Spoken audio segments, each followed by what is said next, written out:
Boa noite, pessoal. Tudo bem? Espero que todos estejam bem.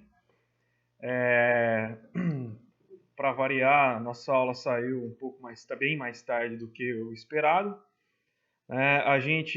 Para esclarecer algumas dúvidas, a gente ainda tem mais algumas aulas, né, para repor.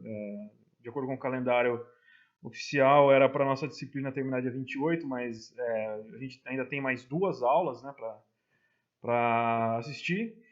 E como a gente vai ter esse tempo de quarentena, né?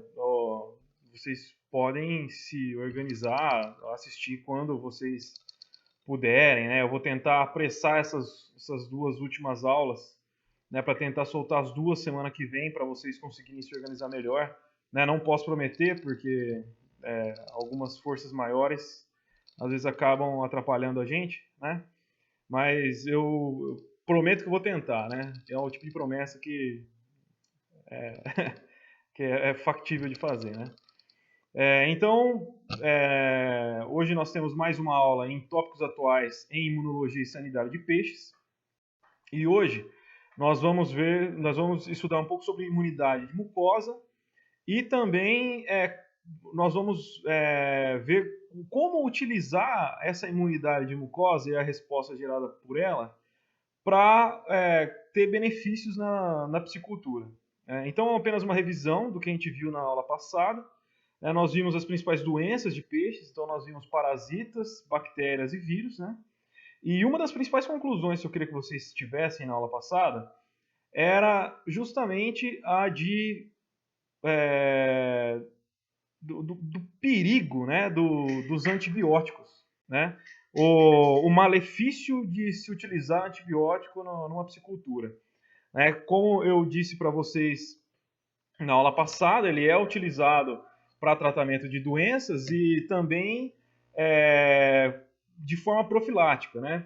Na verdade, só existe a forma profilática para se usar o antibiótico, porque, mais uma vez, né, tem o nosso mantra da saúde na piscicultura, né, que peixe doente não come. Então, o peixe que vai comer o antibiótico é justamente o que ainda não ficou doente, né, ou que acabou de ser contaminado, né, não apresentou a doença. Então, o antibiótico na piscicultura ele não tem o efeito curativo, né? E mesmo utilizando em quantidades ideais, ele é capaz de provocar o aparecimento de cepas bacterianas resistentes, né? Lembrando que por que isso é tão perigoso para a saúde pública? É porque uma bactéria ela não precisa necessariamente trocar material genético com uma outra bactéria da mesma espécie. Ela pode trocar plasmídio, principalmente, com qualquer outra bactéria de qualquer espécie. Então, isso faz com que uma bactéria que era patogênica apenas para peixe, ela consiga desenvolver resistência ao antibiótico e passe esse gene de resistência para a bactéria que é patogênica potencialmente para humanos. Né? Então, indiretamente, nós estamos cavando nossa própria cova, né? Gerando bactérias resistentes, né, aos antibióticos que nós mesmos precisamos. Né? Mas e aí, o que fazer? Né? E aí a gente entra numa área que é uma das áreas dentro da sanidade de peixes mais estudadas, né, que é a imunonutrição. Então, a imunonutrição ela tem como princípio básico, né, utilizar o trato gastrointestinal, né, o fornecimento através da dieta, né, compostos ou substâncias que vão influenciar nas respostas imunes dos peixes. Né? Então, nós temos três grandes grupos, né, desses imunonutrientes, com muitas aspas, né, porque não são nutrientes verdadeiramente. Né? São compostos que nós colocamos nas dietas. Né? Então, nós temos os probióticos, os pré-bióticos e os imunoestimulantes. Né? Antes de falar sobre cada um deles especificamente, eu acho que a gente tem que entender primeiro, né, como funciona a imunidade de mucosa, né, principalmente a imunidade intestinal. Inicialmente, nós temos muitas semelhanças entre as mucosas. Né? Em todas as mucosas, nós temos algumas algumas não, muitas células de defesa ali, organizadas ou mais ou menos organizadas, dependendo da espécie do animal, né, e que elas são responsáveis por gerar várias respostas de defesa. Elas têm que ler o ambiente, né, essas células vão ter contato com a microbiota local, né, e vão desencadear respostas de acordo com o estímulo que essas células tiveram. Né? Então, inicialmente a gente pode agrupar todas as células, todos os tecidos de mucosa, né, tecido responsável pela resposta imune, dentro dos MALTs, né, que são Mucosa Associated Lymphoid Tissue. Okay? Dentro desse MALT, desses MALTs, a gente tem 3 subdivisões, né, que são os GALTs, os SALTs e os GALTs. Né? Esse GALT eu acho que deve se pronunciar GALT justamente pelo fato da gente estar falando de Gill-Associated Lymphoid Tissue, ok? Que são os tecidos linfóides associados às brânquias dos peixes, ok? Então, nós vamos ver bastante semelhança, né, para quem se interessar e quiser estudar a fundo sobre o assunto, né, vai encontrar bastante semelhança entre a pele, né, que é o skin, o intestino, que é o gut, ok? E o gill, que são as brânquias, né? Por quê? Porque as mucosas elas seguem um determinado padrão, ok? Elas têm várias peculiaridades, né? Como por exemplo, a brânquia, ela é uma das principais portas de entrada de bacteriose, né? Mas por quê? Porque para aumentar a eficiência de troca gasosa, o epitélio tem que ser muito fino, né? Então é bastante fácil de um patógeno entrar por ali. E lembrando que a maior parte dos parasitas que causam mortalidade, que causam grandes perdas econômicas, são os ectoparasitas, né? Principalmente porque eles conseguem ferir essa mucosa e principalmente na brânquia. Mas lembrando que a gente vai focar mais em intestino, ok? Então, como componentes celulares, né, esses tecidos linfóides associados à mucosa, eles apresentam linfócitos T e B, né? Só relembrando que os linfócitos T são os responsáveis por reger a resposta imune, eles produzem diversas citocinas, e os linfócitos B, eles apresentam anticorpos como receptores, ok? E também são responsáveis pela memória. Né? Tanto o linfócito B quanto o linfócito T apresentam o potencial de formação de memória.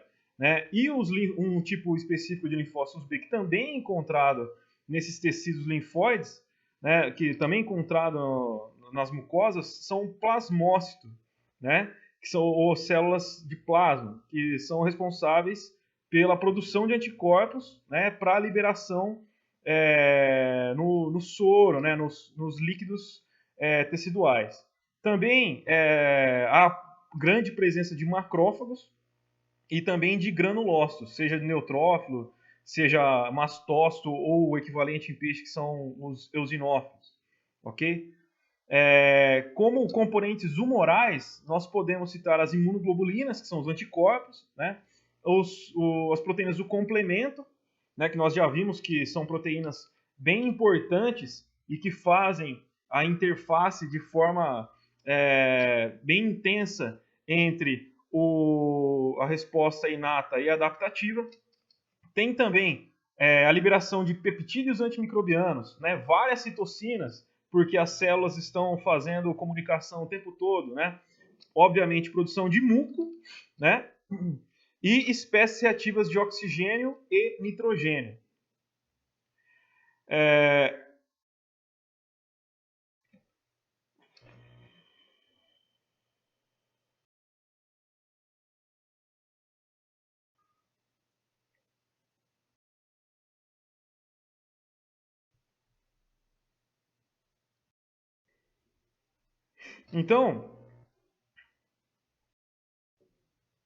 Então nós podemos esperar diversas respostas, né, na mucosa.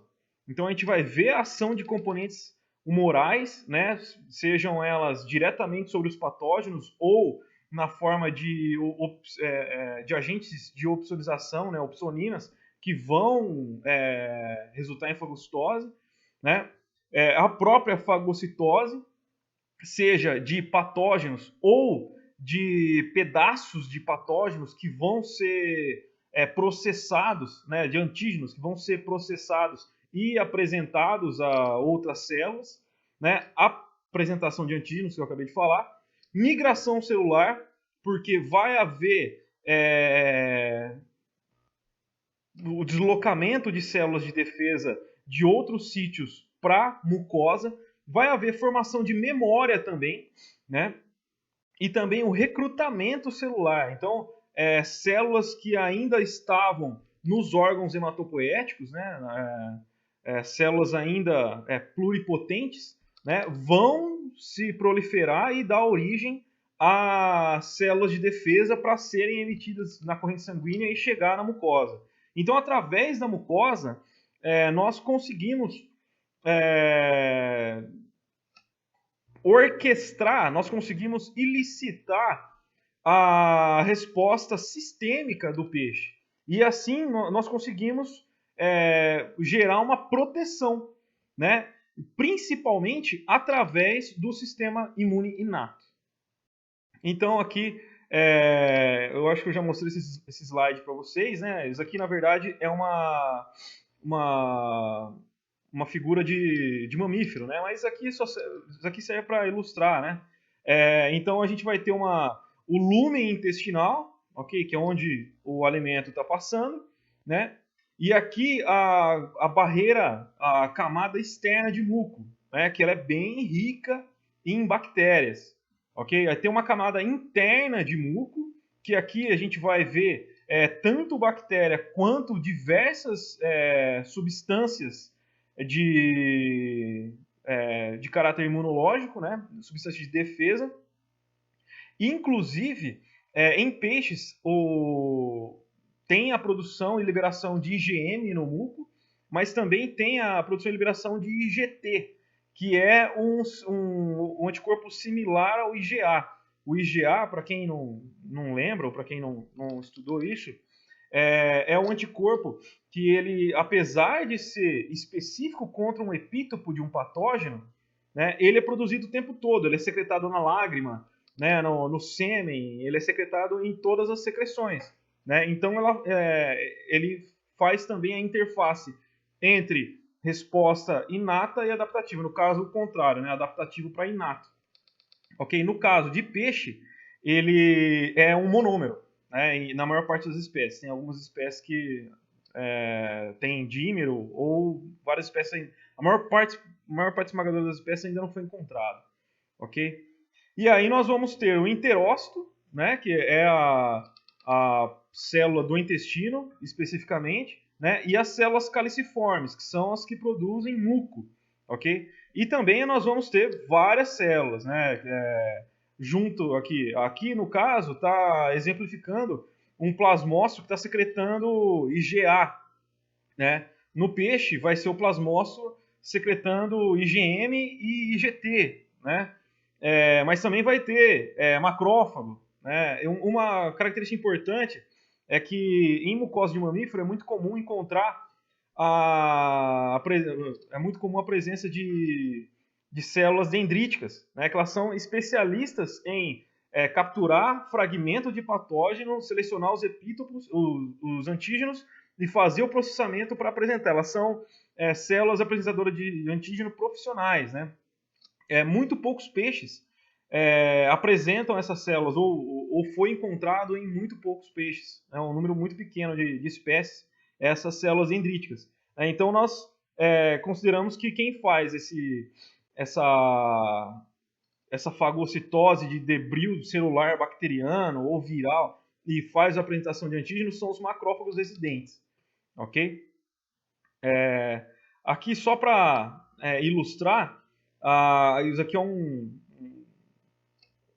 uma imunohistoquímica, né? em que aqui na lâmina A, apenas os linfócitos T foram marcados, ok? Já na lâmina B, apenas os linfócitos B, ok? Então aqui a gente percebe a importância, né, do sistema imune no intestino de peixes, né? Uma coisa interessante para a gente levar em consideração é que essas células, né, esse tecido linfóide, ele está difuso na velocidade intestinal, ele está difuso no epitélio intestinal, né? Já em mamífero, ele é organizado, né, formando as placas de Peyer. Os peixes, então, eles não apresentam essas placas de Peyer, né? O tecido linfóide associado à mucosa ou associado ao intestino, ele é completamente difuso, ele está espalhado, apesar de apresentar o mesmo número de células. A única exceção é uma célula que chama célula M, né? Que fica no topo da placa de Peyer, uma célula maior do que o normal, que ela serve justamente para pegar bactéria morta, ou pedaço de bactéria morta e trazer para dentro da placa de Peyer para haver o processamento e a apresentação de antígeno de uma forma mais eficiente. Lembrando que os peixes são mais antigos evolutivamente, então eles não apresentam isso. Então, o intestino, além de defender o animal contra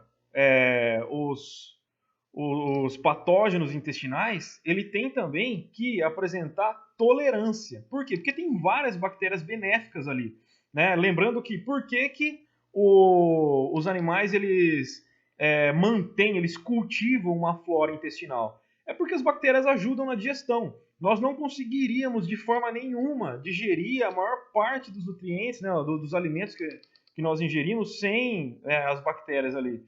Tem, inclusive, eu não vou me lembrar o nome da síndrome, mas tem uma síndrome em que a criança nasce sem conseguir manter a flora benéfica intestinal, né? Ou mantém de uma forma muito ineficiente, né? E a expectativa de vida de uma pessoa dessas é de 12 anos, ok? Então, é muito importante você manter a flora residente ali, seja do intestino, seja do muco, seja da brânquia. Por quê? Porque tem muita bactéria benéfica.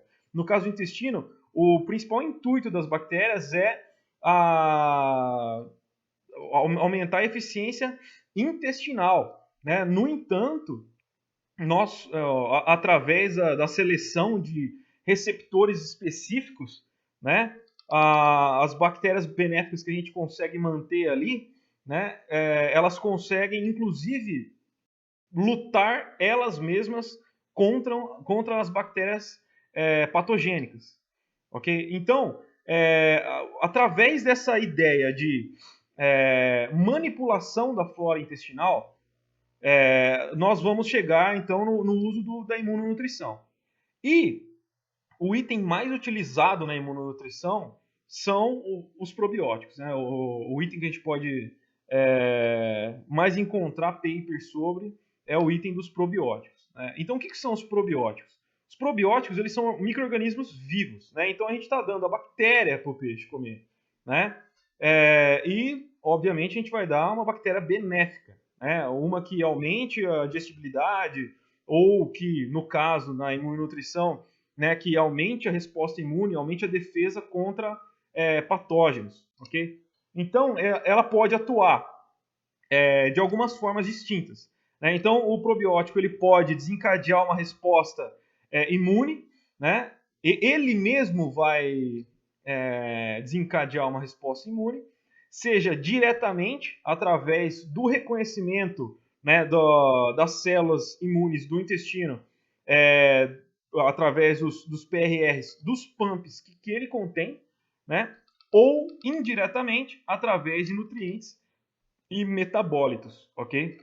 E também outra ação que os probióticos apresentam é justamente a eliminação de patógenos, certo? Que seja diretamente através da produção de substâncias, como o ácido lático, por exemplo, das bactérias ácido láticas, né? Ou indiretamente através da competição por sítio de ligação, né? Porque muitas vezes as bactérias elas vão se ancorar, elas vão se ligar ao epitélio intestinal, né? Através dos mesmos receptores, né? Seja a bactéria patogênica ou a benéfica. Então, se você tiver uma presença maior de bactéria benéfica, você vai promover a competição por esse receptor, né? E as bactérias benéficas vão ganhar, ok?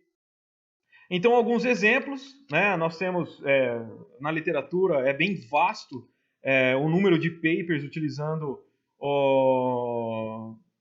bactérias, principalmente, né? Tem paper com levedura também, né? Como probiótico, né?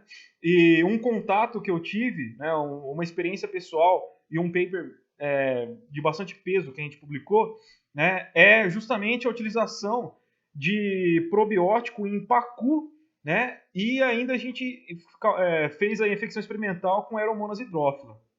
Então aqui a gente vê no eixo X, aqui nesse gráfico, né, a concentração de probiótico, né? E aqui no eixo Y a gente consegue ver a capacidade fagocítica, né? Então o probiótico, que no caso aqui era o PAS-TR, era uma mistura de 1 para 1, mais ou menos, de Bacillus subtilis com Bacillus cereus, ok? Então aqui a gente consegue ver que houve o aumento, né, da capacidade fagocítica, que é quantos fagócitos estão fagocitando pelo pool ali amostrado, né? E aqui a gente viu também que houve um aumento do índice fagocítico, que era quantas partículas cada fagócito estava fagocitando, ok? Então, além da gente ver, além da gente conseguir observar que esse PAS-TR, né, conseguiu elevar essas características fagocíticas, né, ele também conseguiu zerar praticamente a mortalidade, né, após a infecção com Aeromonas hydrophila. Então a gente teve um sucesso absurdo, né, fornecendo o PAS-TR e inoculando os pacus com Aeromonas hydrophila. Aqui no dia 6, a gente pode ver que a concentração de 8 gramas por quilo foi a que causou, né, a menor mortalidade, né, foi 0 de mortalidade, e ainda, né, não foi o melhor custo-benefício, né, porque foi a menor concentração com a maior mortalidade, com a maior sobrevivência, desculpa. Além dos probióticos, nós temos os pré-bióticos, né? O que são os pré-bióticos? São compostos ou partículas, né? Ou seja, probiótico é o bicho vivo que você vai dar para o peixe comer. Pré-biótico é alguma coisa que fazia parte de uma bactéria, ou foi produzido por uma bactéria, ou foi produzido de uma planta, ou é produzido artificialmente, mas a questão é que não é vivo, né? Então, esses pré-bióticos, né, eles vão servir como, em sua maior parte, né, eles vão servir como substrato para essas bactérias, né? Só que aqui a gente pode ver a modulação da flora, né, de forma indireta, ok? Aliás, perdão, de forma direta, né? Então a definição de probiótico a gente vai encontrar nessa definição aqui, ok? Vê o peixinho piscando aqui, ó, que a modulação da flora diretamente servindo de substrato bacteriano. Porém, alguns outros pré-bióticos também podem desencadear respostas diretamente, né, se ligando aos PRRs das células imunes do intestino, né, e também indiretamente, impedindo com que algumas bactérias patogênicas se liguem ao intestino, né? Então, alguns exemplos. O mais utilizado, mais testado até hoje foi o MOS, que é o manano oligosacarídeo, né? A maior parte dos prebióticos são oligosacarídeos, né? E a gente tem fosfoligosacarídeo, galactooligosacarídeo, xiloligosacarídeo, inulina, né? Que são carboidratos semicomplexos, ok? Eles são indigestíveis, né? Só que são pequenos e conseguem, no caso do MOS, ele é bem rico em manose, né? E aí a gente consegue entender como que ele desencadeia uma resposta, ele pode desencadear uma resposta direta, né? Lembra que tem os receptores, as proteínas ligantes de manose, né? Que são algumas proteínas que vão gerar, né, upregulation vão estimular algumas respostas inatas, ok? Então, aqui a gente conseguiu, a gente testou mananooligosacarídeo em tilápias do Nilo, né? E a gente conseguiu observar que conforme aumentou o nível de MOS na dieta, né, aumentou o número de leucócitos circulantes no peixe, houve uma diminuição de neutrófilos, né, só que o número de monócitos, que são os macrófagos circulantes, né, aumentou bastante. Né, e também houve um aumento discreto de linfócitos. Okay? A gente também observou um aumento considerável de lisozima. Né? Então, o MOS ele foi capaz de aumentar a produção de lisozima em tilápias. E observando a flora intestinal, né, a gente viu que houve um aumento das células, das bactérias aeróbicas, né? Não houve alteração significativa das anaeróbicas, só que o que mais se alterou foi justamente as bactérias ácido-láticas, que são bactérias conhecidas por utilizar o MOS como substrato, né? Então aqui nesse paper a gente conseguiu encontrar um aumento de várias respostas imune, né? E altamente correlacionada com o aumento, né, uma maior concentração de bactérias ácido-láticas intestinal, né? A gente não conseguiu separar o que era a resposta imune causada pelo MOS e o que era a resposta imune causada pelo aumento das bactérias ácido-láticas, né? Bactérias ácido-láticas, por exemplo, lactobacilos, lactococcus, bifidobacterium, né? Todas as bactérias que a gente sabe que são benéficas. Né? Então, mais estudos estão sendo feitos, né, para a gente conseguir separar essa resposta.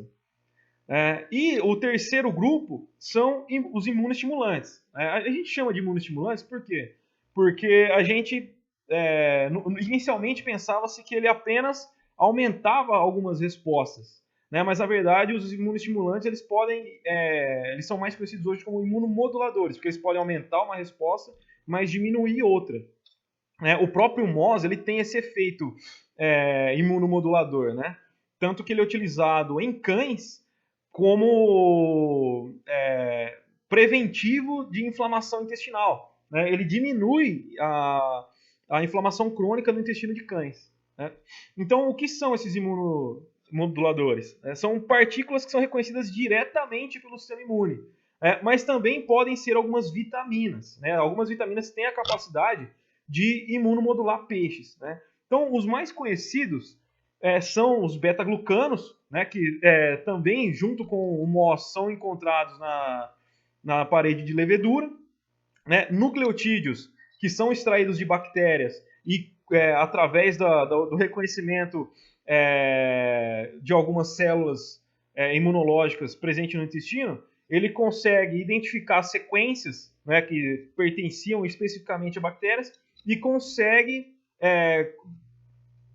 estimular algumas respostas imunes. Né?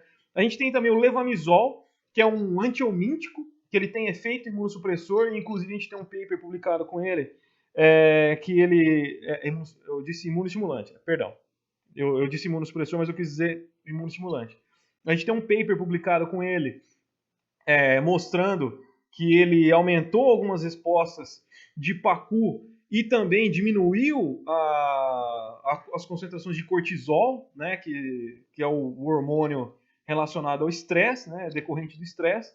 Também existem alguns fitoterápicos, né, unha de gato, melaleuca, né, que conseguem aumentar a defesa dos peixes, e vitamina C e E, que são as mais estudadas. Inclusive a vitamina C, ela é fornecida em conjunto com a vitamina E, né, porque a vitamina E consegue reconstituir a vitamina C. Né? Então, eles se potencializam.